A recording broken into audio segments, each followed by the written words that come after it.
Daniel's shuttle plummeted through the atmosphere, fire and metal screeching around him. He had been on a routine mission, a deep space exploration intended to study planets, but something had gone terribly wrong.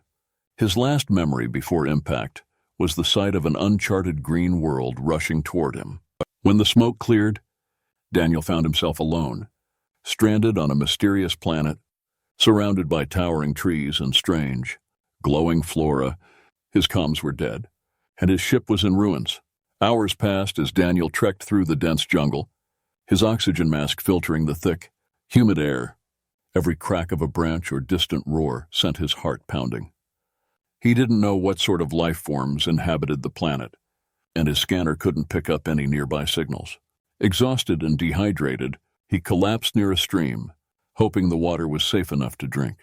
As he knelt, cupping the cool liquid in his hands, shadows passed over him, large, swift, and silent. Before he could react, a net descended upon him, yanking him off his feet.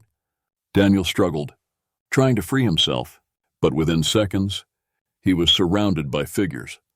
They were tall, no, giant, towering over him, each at least twice his height. Their skin shimmered in the sunlight, hues of blue and violet reflecting off their muscular, statuesque forms. Their faces were sharp, beautiful, yet fierce, with long flowing hair and intricate markings on their skin. They carried ornate spears, tipped with glowing energy blades. The leader of the group, a striking woman with silver hair and a crown of leaves, stepped forward, her voice calm yet commanding. "He is the one. Take him." Daniel's vision blurred as they lifted him effortlessly, carrying him deeper into the jungle. He tried to speak, to ask questions, but they moved with such speed and purpose that his voice was lost in the rush of wind. When they finally stopped, Daniel was placed on the ground, his surroundings unfamiliar and awe-inspiring. They had brought him to a hidden city, built into the cliffs of the mountains, seamlessly blending with the natural landscape. Towering spires of crystal rose from the earth, and vines wrapped around the structures like veins. It was a beautiful, ancient place, a civilization that had thrived for millennia, yet its emptiness gave it an eerie stillness. As Daniel was led through the city, the silver-haired leader approached him again, her eyes piercing. "You are not here by accident, human. We are the Sisterhood of Varana, and you are the one we have waited for." His mind raced.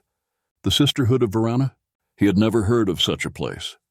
But before he could respond, she continued, "Our people face extinction. Our prophecy speaks of an outsider who would come to restore us, to save our bloodline from fading into oblivion. You have been chosen." Daniel's heart pounded in his chest. Chosen.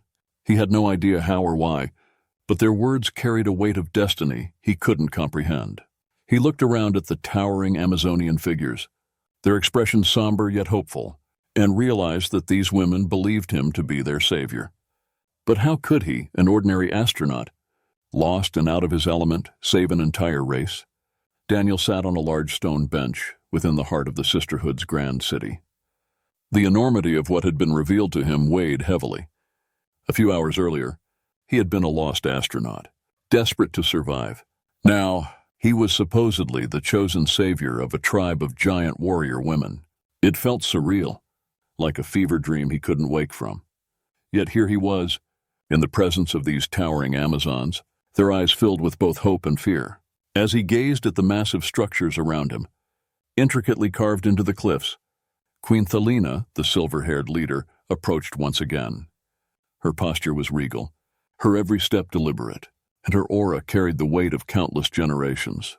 "You must understand, Daniel," she began, her voice softer now. "Our people are dying. The prophecy told of an outsider who would restore us, one who carries the spark of life that we no longer possess." Daniel's mind spun, trying to absorb the enormity of her words. "What exactly does that mean?" he asked, his voice tinged with disbelief. "I'm just a man. How can I possibly restore your people?" Thelina gestured to the surrounding city. "Our genetic line is failing.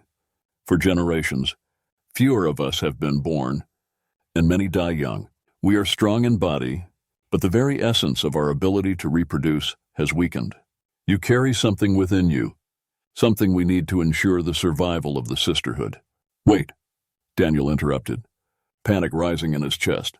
Are you saying you expect me to father your children? Helena smiled, but it was a smile filled with sadness. Not just father.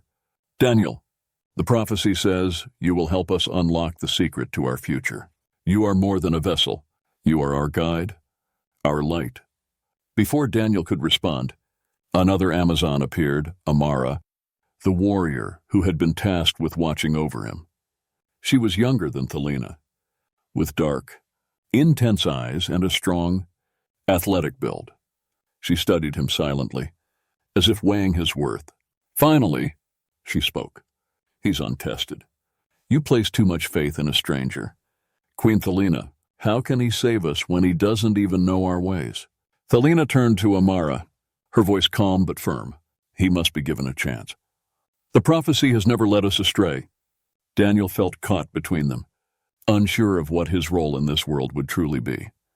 He wasn't sure he even wanted to be their savior. But what choice did he have?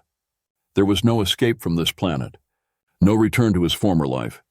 His survival now depended on them. Over the next several days, Daniel was thrust into the heart of the Sisterhood's rituals and customs. He observed their daily life, how they trained, how they hunted, and how they honored their ancestors. Despite their imposing size, the women were graceful and disciplined, every movement purposeful. Amara, though initially skeptical, was tasked with guiding him through this new reality, teaching him their ways. One evening, as they sparred in the open courtyard, Daniel finally asked the question that had been burning in his mind since his arrival. Why me? Why now? You said your prophecy predicted an outsider, but what makes you so sure I'm the one? Amara, her sword gleaming in the fading sunlight, paused before responding. The signs were clear. The stars foretold your coming, and there is something different about you. The moment we found you, we sensed it. Daniel wiped the sweat from his brow, his chest tightening with the weight of her words. But what if I fail? Amara's expression softened, a rare display of vulnerability. We cannot think of failure. The future of the Sisterhood depends on you, Daniel. If you fail, we all perish. The burden of prophecy hung over him like a shadow, inescapable. Every glance from the Sisterhood, every moment spent training, reminded him of the enormous expectations placed upon him. He was no longer just an astronaut, stranded on an alien planet. He was their last hope. And somehow, he had to find a way to live up to that. Daniel's days were no longer his own. Every morning began with physical trials in the heat of the sun, and every night ended with him alone in his quarters, trying to process the enormous pressure weighing on his shoulders. The Sisterhood's survival depended on him, a truth that lingered with every step he took through their ancient city. Amara, his mentor and often his critic, kept him constantly on edge. She pushed him harder each day, testing his endurance, strength, and courage. You are not here to be coddled, she would remind him, her voice sharp and unyielding. If you are to save the Sisterhood, you must be more than a man. You must be a warrior. The prophecy didn't just require Daniel to prove himself in body. It required him to bond with the Sisterhood. The ancient texts spoke of a connection between the Chosen One and the warrior women, a bond not only of blood but of trust. Without it, the Sisterhood could not hope to restore what had been lost. As the days passed, Daniel found himself growing closer to the tribe, especially Amara. Despite her harsh exterior, there was something in her eyes, a flicker of doubt that mirrored his own. She, too, carried the weight of expectation, tasked with guiding the savior they had waited for generations. And though she was proud, there was a vulnerability in her that he couldn't ignore. One evening, after an especially grueling day of combat training, Amara sat with Daniel by a fire overlooking the jungle. The distant calls of alien creatures filled the night, but here, in the glow of the flames, they felt worlds away. You think I'm too hard on you? Amara said, breaking the silence. Her eyes were focused on the fire, the flickering light casting shadows across her face. Daniel shook his head, leaning back on his elbows. No, I don't know if I can be what you need me to be. Amara turned to him, her expression softened by a rare moment of honesty. I question that myself, but we don't have the luxury of doubt. If I fail, there's no second chance for my people. Daniel let her words sink in. There was a truth in her voice that he couldn't argue with. What happens if I pass these trials? If I'm worthy of the prophecy?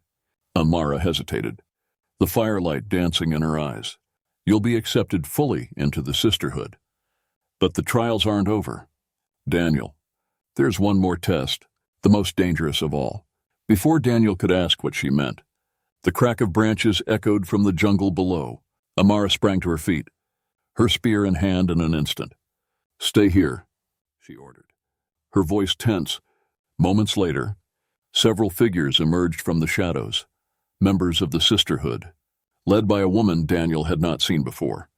She was tall, her armor gleaming in the firelight, but there was a coldness to her presence that set Daniel on edge. Amara, the woman said, her tone both accusatory and amused. Training the outsider again. I see. Amara stepped forward, her posture defensive. What do you want? Rayla?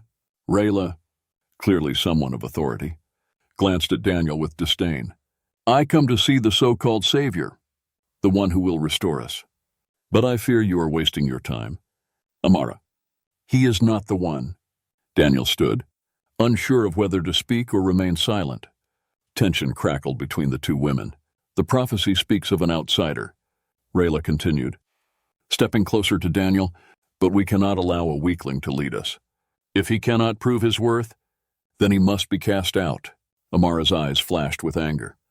He's passed the trial so far. He has proven more capable than you think. Rayla's smile was cold, her gaze never leaving Daniel.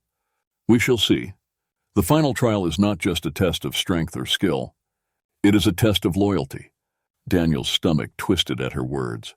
Loyalty? He had been thrust into this world without understanding, without preparation. How could he prove loyalty to a tribe he barely knew? A people he had just met. Rayla leaned in closer, her voice a low hiss.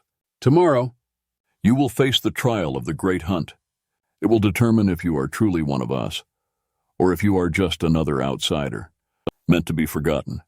Without another word, Rayla turned and disappeared into the jungle, her entourage following behind. Daniel looked to Amara, his heart racing. The Great Hunt? Amara's expression was grim. It's a test of loyalty and survival.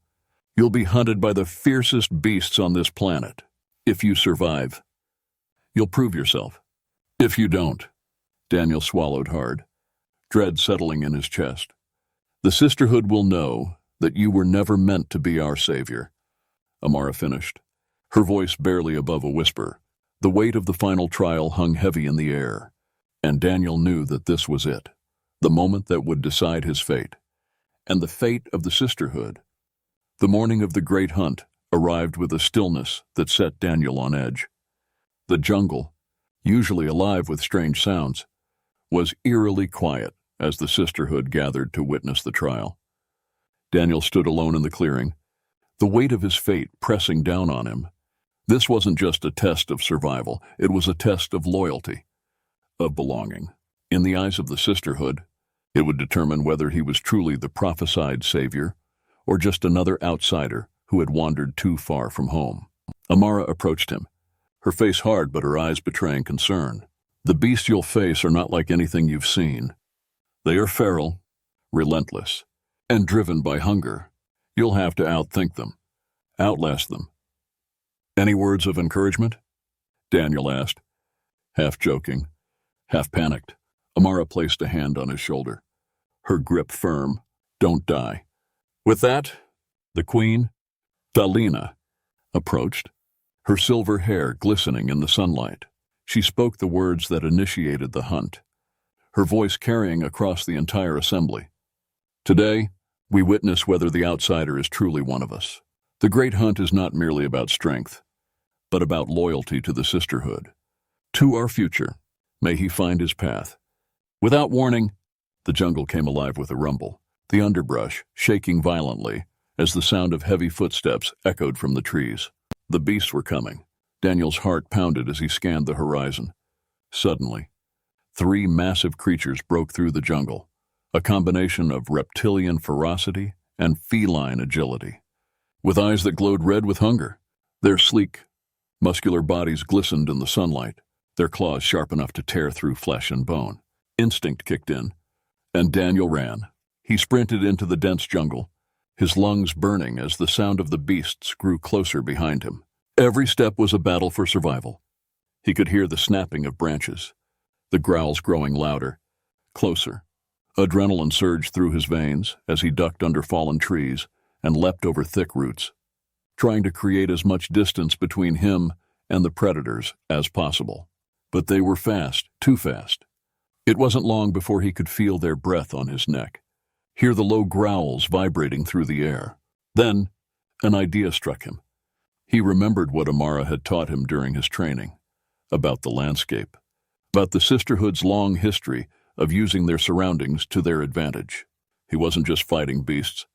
He was fighting on their territory, a land he had learned to understand.